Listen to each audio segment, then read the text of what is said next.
नमस्कार दोस्तों, मैं हूं आपके साथ अंजलि और आप देख रहे हैं मुझे TV9 भारतवर्ष के डिजिटल प्लेटफॉर्म पर। आज एक बहुत ज़रूरी विषय के ऊपर हम बात करने वाले हैं अपने इस वीडियो में, और वो विषय है चाइना से संबंधित। आप सबकी जानकारी के लिए मैं बता दूं कि WHO यानी कि विश्व स्वास्थ्य संगठन की 73वीं सालाना बैठक चल रही है। ये बैठक 2 दिन के लिए चलेगी और इसमें लगभग 194 देश हिस्सा ले रहे हैं, जिसमें से चीन देश भी शामिल है। ये सारी जानकारी शुरुआत में मैं आपको इसलिए दे रही हूँ कि इस वक्त कोरोना वायरस महामारी से पूरी दुनिया जूझ रही है, भारत देश भी लड़ रहा है और अमेरिका समेत कई ऐसे मुल्क हैं, कई ऐसे देश हैं जिनका सीधा सीधा आरोप अगर किसी पर है तो चाइना के ऊपर ही है इस महामारी को फैलाने का। अमेरिका ने तो खुले खुले शब्दों में ये कह दिया है कि चाइना के लैब में कोरोना महामारी तैयार की गई और फिर दुनिया भर में चाइना की इस बीमारी का संक्रमण फैला है, जिससे आज हालात क्या हैं ये मुझे आपको बताने की ज़रूरत नहीं है। लेकिन इस बैठक में जब भारत समेत 62 ऐसे देश हैं जिन्होंने कोरोना की उत्पत्ति के लिए जांच का समर्थन किया, और जब ये समर्थन करने की बात विश्व स्वास्थ्य संगठन के पटल पर सामने आई और बैठक में पेश भी किया गया ऐसा एक प्रस्ताव, तो चाइना के ऊपर बहुत ज़्यादा दबाव बढ़ गया, चाइना की जवाबदेही का दबाव बढ़ गया। ऐसे में पहली बार कोरोना वायरस के संक्रमण और महामारी के बीच जब पूरी दुनिया एक तरीके से लॉकडाउन में जी रही है, इन सब के बीच पहली बार चीन के राष्ट्रपति शी जिनपिंग ने अपनी चुप्पी तोड़ी है और कुछ अहम बातें कही हैं।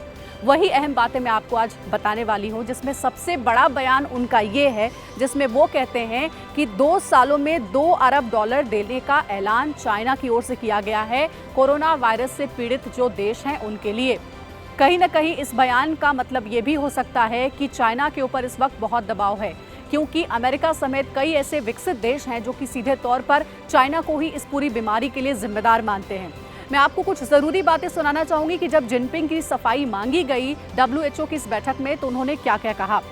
शुरुआत से ही पारदर्शिता जिम्मेदारी के साथ हमने काम किया, ये चाइना के राष्ट्रपति ने कोरोना वायरस महामारी को लेकर के कहा। दुनिया भर में हालांकि इस बीच आरोप है कि चाइना ने ही ये संक्रमण फैलाया है और अमेरिका समेत कई ऐसे देश हैं जो कि स्वतंत्र जांच की मांग भी कर रहे हैं। वीडियो कॉन्फ्रेंसिंग के जरिए इस बैठक में हिस्सा लिया था सभी देशों के जो शीर्ष नेता हैं उन्होंने। जिनपिंग ने कहा कि वैश्विक कार्रवाई की समीक्षा का हम भी समर्थन करते हैं। ये चाइना के राष्ट्रपति ने एक अहम बयान दिया। कोरोना वायरस की महामारी को दूसरे विश्व युद्ध के बाद यानी कि सेकेंड वर्ल्ड वॉर के बाद सबसे बड़ा स्वास्थ्य संकट बताया चीन के राष्ट्रपति शी जिनपिंग ने कि ये बेहद बड़ा स्वास्थ्य से जुड़ा हुआ संकट है जिससे कि हम सभी जूझ रहे हैं। साथ ही चीन के राष्ट्रपति शी जिनपिंग ने यह भी कहा है कि इस वक्त चाइना में 5 ऐसे वैक्सीन है जिनका क्लिनिकल ट्रायल चल रहा है, और जैसे ही अगर वैक्सीन बनाने में सबसे पहले चाइना को कामयाबी मिलती है तो चाइना पूरी दुनिया में कोशिश करेगा कि अलग अलग मुल्कों तक ये वैक्सीन पहुंचाई जाए। ये भी एक अहम बयान था। आपको बताते चले कि वैक्सीन को लेकर के इस वक्त सभी परेशान हैं। पूरी दुनिया के जो डॉक्टर्स हैं, जो साइंटिस्ट हैं, वो रिसर्च कर रहे हैं और हर कोई ये चाहता है कि सबसे पहले वैक्सीन कोरोना की तैयार कर ली जाए।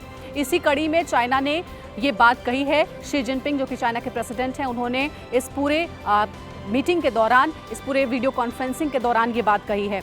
तो समझने वाली बात ये है कि WHO की ये जो बैठक है सालाना 73वीं बैठक है, 2 दिन तक ये बैठक चलेगी और इस बैठक में सबकी नजरें इसी बात पर टिकी हुई थी कि कोरोना महामारी को लेकर के जो सबसे बड़ा संकट इस वक्त पूरी दुनिया में है, इस पर जब बात होगी, चीन की जवाबदेही होगी, चीन से जवाब मांगा जाएगा, तो आखिर शी जिनपिंग क्या जवाब देंगे। तो अभी तो खुद को पाक साफ बता रहा है चाइना। शी जिनपिंग की माने तो उनका ये कहना है कि चाइना ने ये बीमारी नहीं फैलाई है, लेकिन दुनिया के कई ऐसे मुल्क हैं जिसमें सुपर पावर अमेरिका भी शामिल है, उसका साफ तौर पर यह कहना है कि कोरोना महामारी फैलाने के पीछे सीधे तौर पर चाइना ही जिम्मेदार है। अब देखना यह है कि जब भारत समेत 62 ऐसे देशों ने WHO की इस बैठक में ये पूरी पेशकश रखी है, ये पूरा जो ब्यौरा रखा गया है चाइना को लेकर के, कोरोना महामारी को लेकर के, तो इसमें आखिर क्या तय होता है। चीन के इस जवाब से क्या सब संतुष्ट नजर आते हैं या फिर अभी भी चीन को किसी सटीक और मजबूत सच के साथ, जवाब के साथ मैदान में उतरना पड़ेगा। क्योंकि अभी तक अगर हम देखें तो WHO के ऊपर भी शक की सुइयां नजर आई हैं कई मुल्कों की, क्योंकि ये आरोप है WHO के ऊपर भी कि चाइना से करीबी की वजह से हमेशा वो चाइना की मदद करता रहा है। अब देखना यह है कि इस बैठक में जब दबाव बढ़ेगा कोरोना महामारी को लेकर के, चाइना के जवाब को लेकर के, तो WHO की भी भूमिका क्या होती है। फिलहाल इस वीडियो में इतना ही। अगले वीडियो के साथ फिर से आपसे मुलाकात होगी। तब तक तमाम बड़ी खबरों के लिए आप देखते रहिए TV9 Bharatvarsh. Bye and take care.